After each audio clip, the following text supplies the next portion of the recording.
एकता में बल की कहानी। किसी गांव में एक किसान रहता था। उसके 4 पुत्र थे। किसान बहुत ही मेहनती था।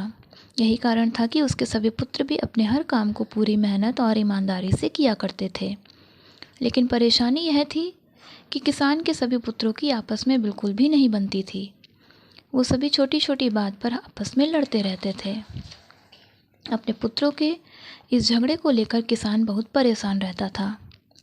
किसान ने कई बार अपने पुत्रों को समझाने का प्रयास किया, लेकिन उसकी बातों का चारों भाइयों पर कोई असर नहीं होता था। धीरे धीरे किसान बूढ़ा हो चला, लेकिन उसके पुत्रों के आपसी झगड़ों का सिलसिला ख़त्म होने का नाम ही नहीं ले रहा था। ऐसे में एक दिन किसान ने एक तरकीब निकाली और पुत्रों की इस झगड़े की आदत को दूर करने का मन बनाया। उसने अपने सभी पुत्रों को आवाज़ लगाई और अपने पास बुलाया। किसान की आवाज़ सुनते ही सभी पुत्र अपने पिता के पास पहुंच गए। उन्हें समझ नहीं आ रहा था कि उनके पिता ने उन सभी को एक साथ क्यों बुलाया है। सभी ने पिता से उन्हें बुलाने का कारण पूछा। किसान बोला, आज मैं तुम सबको एक काम देने जा रहा हूँ। मैं देखना चाहता हूँ कि तुम में से कौन ऐसा है जो इस काम को बखूबी कर सकता है। सभी पुत्रों ने एक सुर में कहा, पिताजी, आप जो काम देना चाहते हैं दीजिए, हम उसे पूरी मेहनत और ईमानदारी से करेंगे। बच्चों के मुंह से यह बात सुनकर किसान ने अपने बड़े बेटे से कहा, जाओ और बाहर से कुछ लकड़ियां उठाकर लाओ। किसान ने अपने दूसरे बेटे से एक रस्सी लाने को कहा। पिता के बोलते ही बड़ा बेटा लकड़ियां लाने चला गया और दूसरा बेटा रस्सी लाने के लिए बाहर की ओर दौड़ा। थोड़ी देर बाद दोनों बेटे वापस आए और पिता को लकड़ियां और रस्सी दे दी। अब किसान ने अपने बेटों को बोला कि इन सभी लकड़ियों को रस्सी से बांधकर उनका गट्ठर बना दें। पिता के इस आदेश का पालन करते हुए बड़े बेटे ने सभी लकड़ियों को आपस में बांधकर गट्ठर बना दिया। गट्ठर तैयार होने के बाद बड़े बेटे ने किसान से पूछा, पिताजी, अब हमें क्या करना है? पिता ने मुस्कुराते हुए कहा, बच्चों, अब आपको इस लकड़ी के गट्ठर को 2 भागों में अपने बल से तोड़ना है। पिता की यह बात सुनकर बड़ा बेटा बोला, यह तो मेरे बाएं हाथ का काम है, मैं ऐसे मिनटों में कर दूंगा।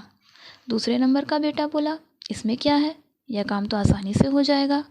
तीसरे नंबर का बेटा बोला, यह तो मेरे सिवा कोई कर ही नहीं पाएगा। चौथा बेटा बोला, यह तुम में से किसी के भी बस का काम नहीं है, मैं तुम सब में सबसे बलवान हूँ, मेरे सिवा यह काम कोई और कर ही नहीं सकता।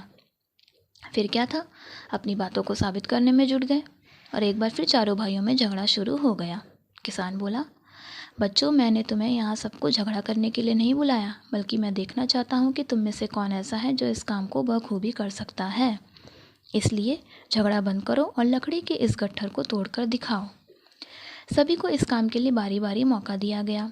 यह कहते हुए किसान ने सबसे पहले लकड़ी के गट्ठर को अपने सबसे बड़े बेटे के हाथों में थमा दिया। बड़े बेटे ने गट्ठर को तोड़ने का बहुत प्रयास किया, लेकिन उसे तोड़ पाने में असफल रहा। असफल होने के बाद बड़े बेटे ने दूसरे नंबर के बेटे को वह लकड़ी का गट्ठर थमाते हुए कहा कि भाई, मैंने प्रयास कर लिया, यह काम मुझसे नहीं हो रहा है, तुम ही कोशिश करके देख लो। इस बार लकड़ी का गट्ठर दूसरे बेटे के हाथ में था। उसने भी उस गट्ठर को तोड़ने के लिए एड़ी चोटी का जोर लगा दिया, लेकिन लकड़ी का गट्ठर नहीं टूटा। असफल होने के बाद उसने लकड़ी के गट्ठर को तीसरे नंबर के बेटे को दिया और कहा, यह काम बहुत कठिन है, तुम भी कोशिश कर लो। इस बार तीसरे नंबर के बेटे ने भी अपनी पूरी ताकत लगा दी, लेकिन लकड़ी का गट्ठर बहुत मोटा था। इस कारण अधिक बल लगाने पर भी वह उसे तोड़ नहीं पा रहा था। काफ़ी मेहनत करने के बाद जब उससे भी यह नहीं हुआ तो अंत में उसने लकड़ी के गट्ठर को सबसे छोटे बेटे के हाथ में दे दिया। अब छोटे बेटे की बारी थी अपनी ताकत आजमाने की। उसने भी काफ़ी प्रयास किया, लेकिन वह भी सभी भाइयों की तरह उस लकड़ी के गट्ठर को तोड़ पाने में सफल नहीं हुआ। अंत में हारकर उसने लकड़ी के गट्ठर को ज़मीन पर पटक दिया और बोला, पिताजी, यह काम संभव नहीं है। किसान मुस्कुराया और बोला, बच्चों, अब आप इस गट्ठर को खोलकर इसकी लकड़ियों को अलग अलग कर लो और फिर उसे तोड़ने का प्रयास करो। चारों भाइयों ने ऐसा ही किया।